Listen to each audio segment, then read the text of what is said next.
அனைத்து இந்திய அண்ணா திராவிட முன்னேற்ற கழகம் ஆட்சிக்கு வந்தா இன்றைக்கு எல்லா குடும்பத்தில் இருக்கின்ற நம்முடைய குடும்ப தலைவிக்கு மாதந்தோறும் 2000 ரூபாய் வழங்கப்படும்.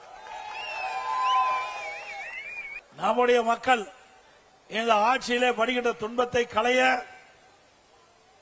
ஒவ்வொரு குடும்பத்திற்கும் உதவித்தொகை 10,000 ரூபாய் வழங்கப்படும். நகர பேருந்தில் தற்போது பெண்கள் கட்டணம் இல்லாமல் பயணம் செய்கின்றார்கள். அதே போல அதிமுக ஆட்சிக்கு வந்த பிறகு ஆண்களும் நகர பேருந்திலே கட்டணம் இல்லாமல் பயணம் செய்யலாம். குடும்ப அட்டைதாரருக்கு ஃப்ரிட்ஜ் வழங்கப்படும்.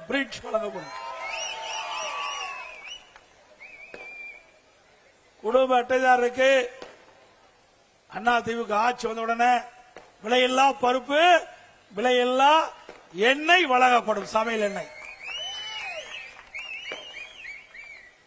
சென்னை மாநகரம் சரி, நகரத்திலும் சரி, கிராமத்திலும் சரி, நம்முடைய பெண்கள் வேலைக்கு செல்வதற்கும், வேலை முடிந்த பிறகு பணி முடிந்த பிறகு வீடு திரும்புவதற்கும், அம்மா இருசக்கரம் வாங்குவதற்கு 5 லட்சம் அம்மா இருசக்கர வாகனம் வழங்கப்படும் பெண்களுக்கு. ஒவ்வொரு அம்மா இருசக்கர வாகனம் வாங்குறதுக்கு 25,000 ரூபாய் மானியம் வழங்கப்படும்.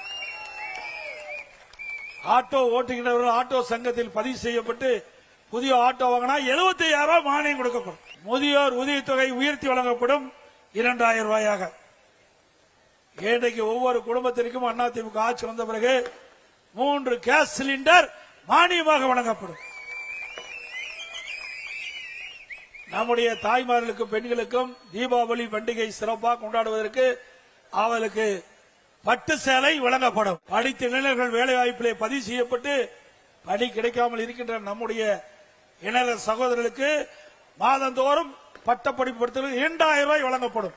பிளஸ் 2 படித்தவர்களுக்கு 1000 ரூபாய் வழங்கப்படும். நகர பகுதியிலே இன்றைக்கு சாலை ஓரமாக நடைபாதை கடை நடத்துகின்றவர்கள் கூட்டுறவு சங்கத்திலே வாங்கிய கடன் முழுவதும் தள்ளுபடி செய்யப்படும். மாற்றுத்திறனாளிகள் கூட்டுறவு சங்கத்திலே வாங்கிய கடன் முழுவதும் தள்ளுபடி செய்யப்படும்.